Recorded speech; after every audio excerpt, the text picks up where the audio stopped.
That's why they didn't pitch to her the first 3 times. What an ending as the Hogs walk it off in their first game in the SEC tournament, taking down Georgia 5-1.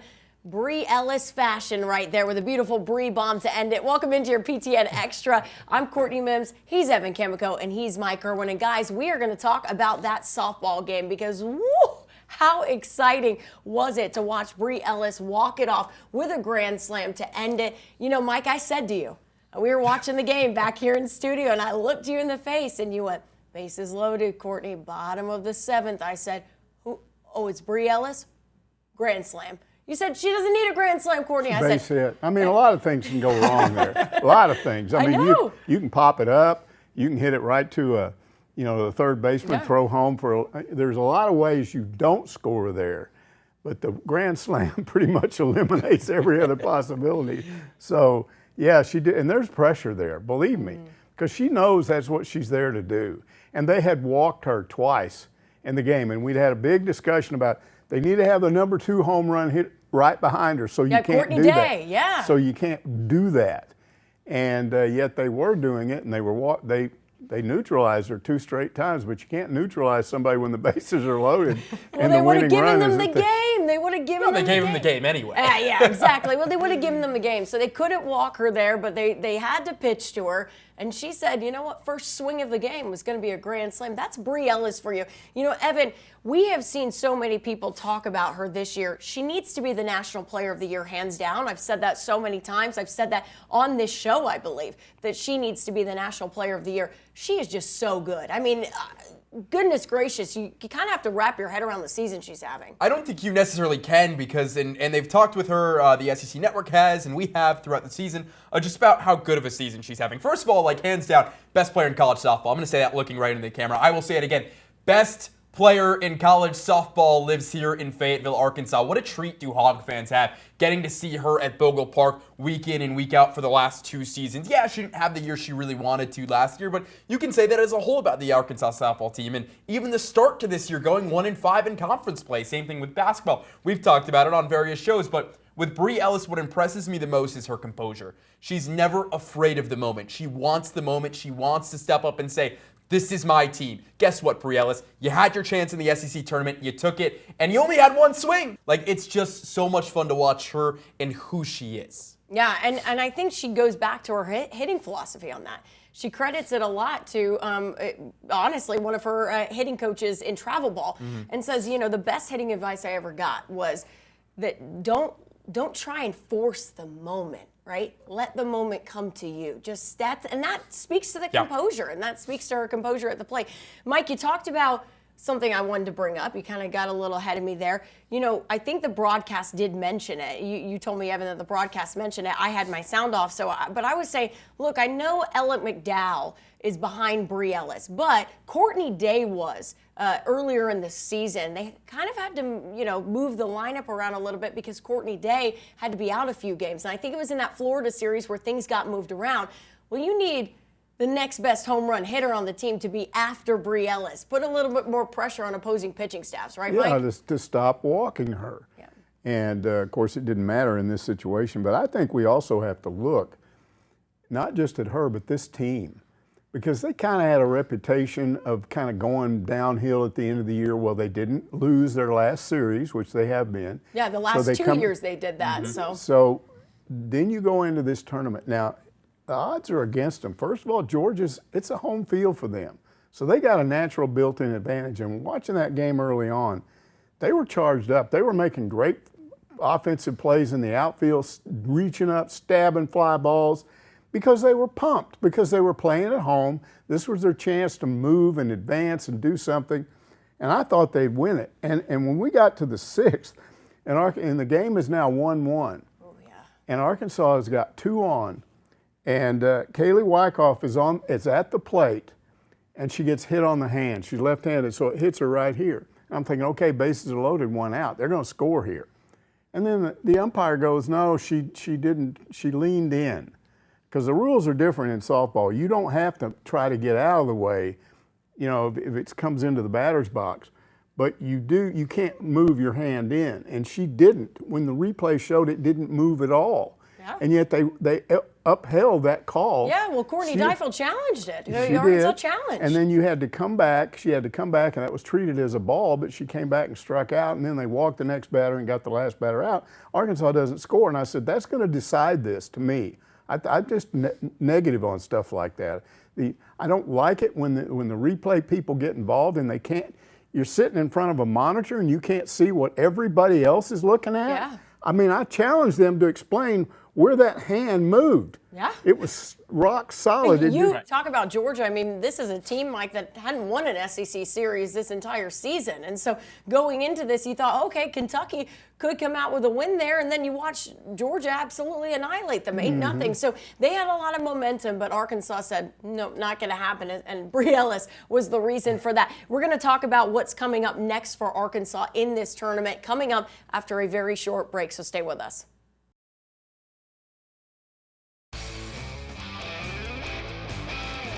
Welcome back to PTN Extra. We are talking Arkansas softball as the team survives and advances to the quarterfinals of the SEC tournament after taking down Georgia today 5-1. Thanks to Bri Ellis, right? Walk-off grand slam. It was a thing of beauty. If you missed it, go back to the start of this episode. You can watch it as many times as you want. We're going to talk about what's next for Arkansas in this tournament because they face a team they are familiar with, right? They didn't take on Georgia in the regular season, but they have taken on Tennessee. Now, good news for Arkansas is they had success in that series. They won that series over the Volunteers, and they had a lot of success on offense. I think they outscored them in that series. Big time. They out-hit them by a lot. Outscored them, out-hit them. They had 4 home runs in that series compared to Tennessee's 1. So pitching looked good in that series as well for Arkansas.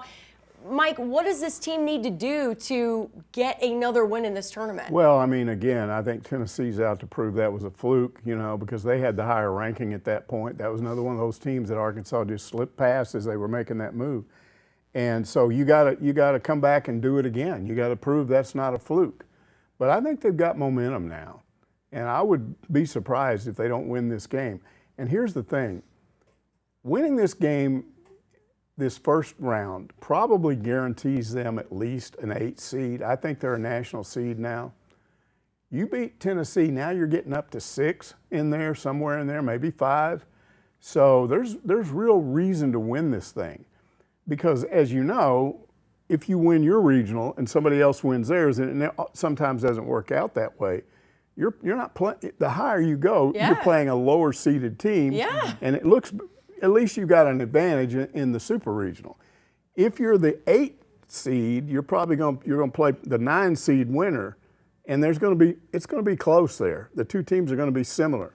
So I think they really need to beat Tennessee. I think that moves them up quite a bit, maybe 2 or 3 slots. I mean, you would hope so that it would move them up because again, Arkansas, and so many people ask me, Courtney, why is this team ranked number 1 in the Softball America poll, but they're the 5 seed in the SEC tournament? I said, well, look at the start of the season. They started 1-5, but where was that turnaround? Courtney Deifel said it on Monday. That turnaround was the Tennessee series. We really started to go, wait, this is it. This is what we can do well. So I think, honestly, when you match up with the Volunteers again, it looks favorable for Arkansas because they thought of that series very favorably for them, Evan, right? Yeah, and I'll go even deeper into that. I think the biggest thing right now is pitching matchups for Arkansas. The best part about the win against Georgia, 2 pitchers, Peyton Burnham, Robin Herron, only 94 total pitches. So this pitching staff didn't throw 130 pitches. One person did not throw a lot of pitches. It was pretty well contained. Burnham had 62 pitches, Herron had 32. So they're both going to be pretty good to pitch tomorrow and maybe into the later weekend. But you're facing off against probably Carlin Pickens, who is Tennessee's ace. If you remember in that series a couple of weeks ago, she threw the hardest pitch in college softball. I think it was around like 78 miles an hour. Don't quote me on that, but that was something that's going to be really interesting to watch. But Arkansas's healthy at the right time. Their pitching staff did not overuse arms against Georgia in the win, and they got the job done. So I think to Mike's point as well, it will push them up if they do get the win. The question is going to be, where does Courtney Deifel go when it comes to the pitching matchup? Will she go with Reese Burline to start the game, or will it be Robin Herron? I think that's going to be really interesting to see. Yeah, absolutely. And pitching is something that we've seen with this team, and Evan, you and I have talked about this offset, where that has been a struggle for them. Yeah. But now they feel like they're hitting their stride. I feel like you can trust Peyton, you can trust Robin, you can trust Reese. You have a good core there. I mean, you kind of need those girls to stay together. You kind of need that staff to stay together, right? Yeah, and especially in this game against Georgia, I thought Peyton Burnham did a really good job at navigating some really tough situations, being able to get herself now, albeit Mike and I were watching earlier, and Georgia, and I think it was the second or third inning, basically ran themselves out of the inning in the base path. But overall, Burnham did a really nice job, and she's done a really nice job the last couple of weeks of answering the bell, and she threw really well on Sunday, or Saturday, I should say, against LSU. Complete game, only gave up a couple of hits, no runs. So you're getting the trust in those pitching staff that you wanted to see. You knew Robin was going to be the hands-on ace come the opening day. The question would be, how quickly would a Peyton Burnham or what would Reese Bauerlein do to step up? And I think they both answered the bell in the last couple of weeks, and that's a big testament to Courtney Deifel, who's back there, and she's calling all the pitches as the pitching coach. Yeah, she absolutely is. And so you just got to keep the course and stay the course. One thing I like about this team is that they focus on themselves. They are really into what can they do to win. It's less about who they are facing and what they can do. And I think you stay the course with that. If that has been working for you, you've won the last 6 SEC series. So something has been working. And so staying within themselves, that's what's been good for this team. We're going to talk about baseball very briefly coming up after another short break. We'll see you in a couple of minutes.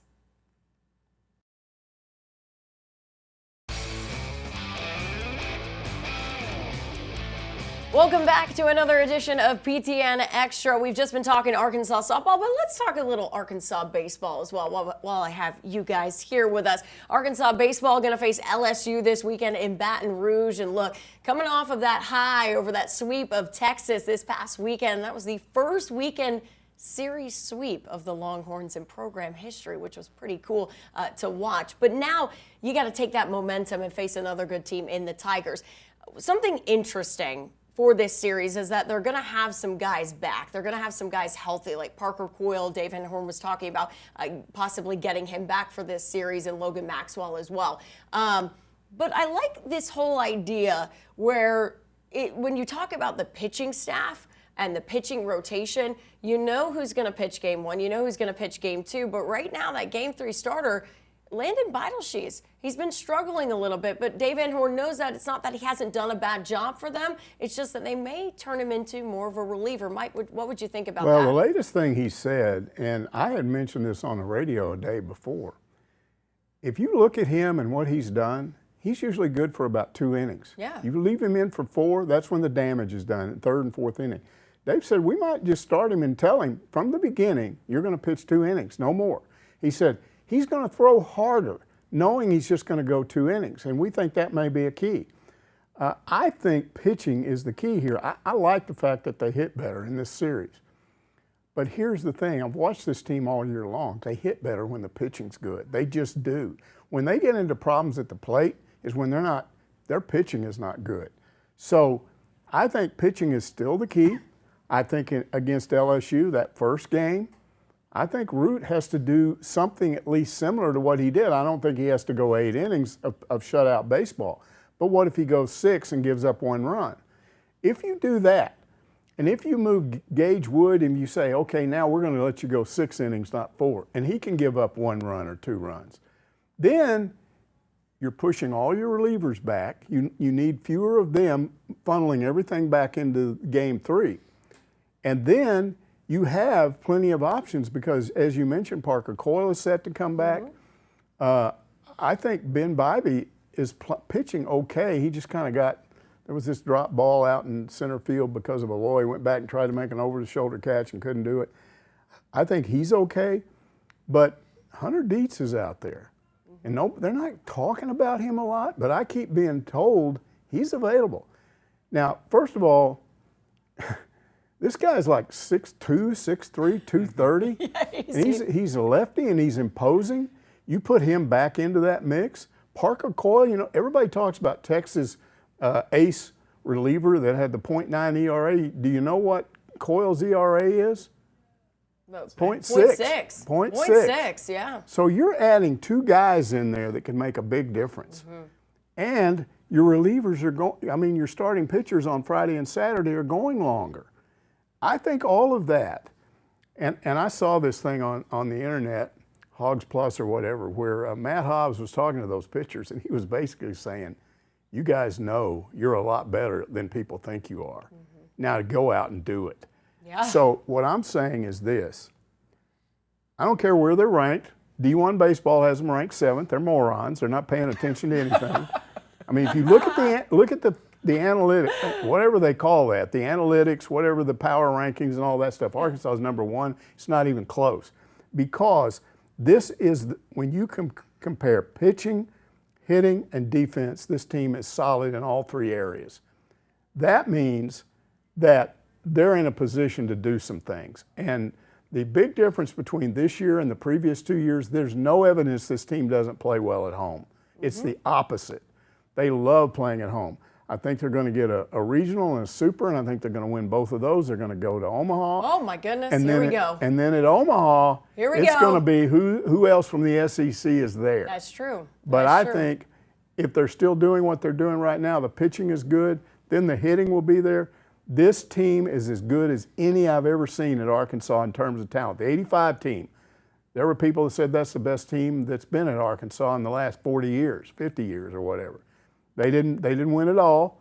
They had 14 guys drafted off that team. This team is comparable to that one.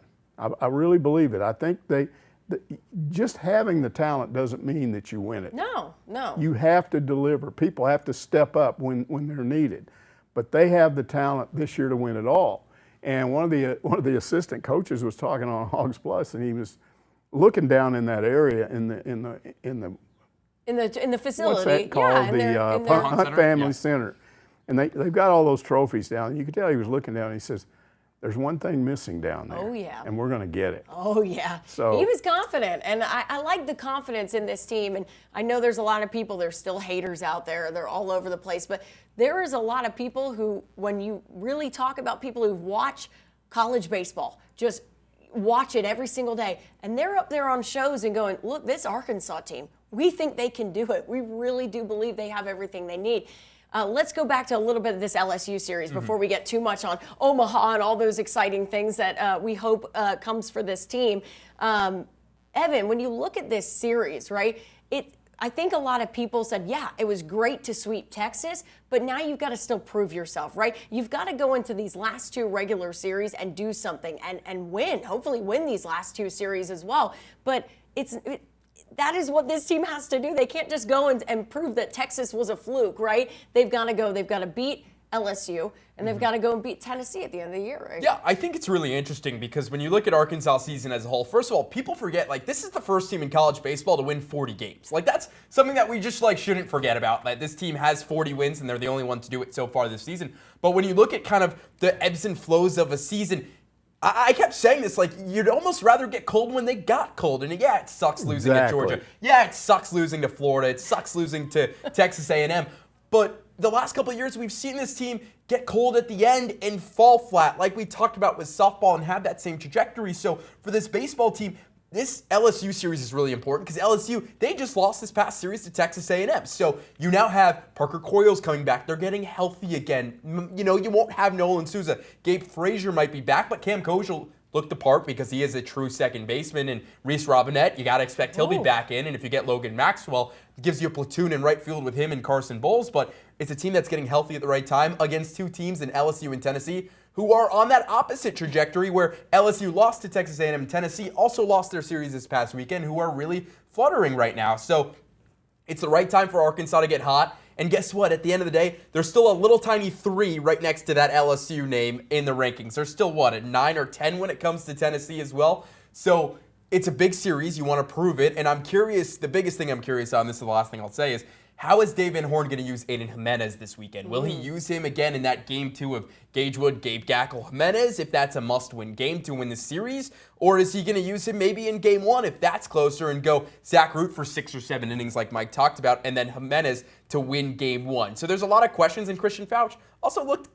better in that last inning against Texas, but there's a lot of questions for this team, but they're trending in the right direction, and that's what you like to see out of them right now. Absolutely, and I think that's what you go back to. You still want, it was great they swept Texas. Nobody is discrediting that, not counting that as a big deal. I'm just saying, this is maybe why. They need to prove to the people at D1 baseball and the people making those rankings, look, that wasn't a fluke. We're getting hot at the right time. I mean, let's be real. If we're asking these questions, you know your team's pretty good. If you're asking yourself, why isn't the pitching been as good as it's been, but they still have 40 wins? So it's a little bit of a luxury for DVH. I like your point, which is if you're going to slump, and it's very hard to be solid all year long. I don't care who you are. If you're going to slump, especially in the SEC. That was the perfect place for it to happen because it gives you time to get momentum up to going into the end of the season.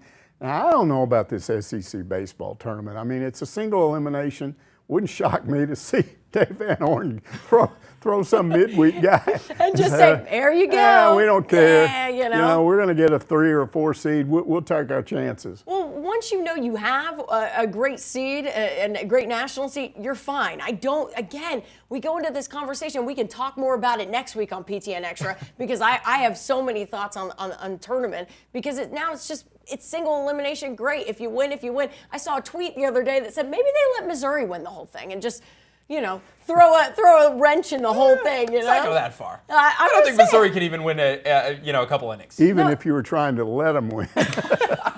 I don't think they could win. Exactly. Well, that's going to do it for this week's PTN Extra. We will see you next Wednesday to talk a whole lot more Arkansas softball, Arkansas baseball, and so much more about Arkansas athletics. We'll see you then.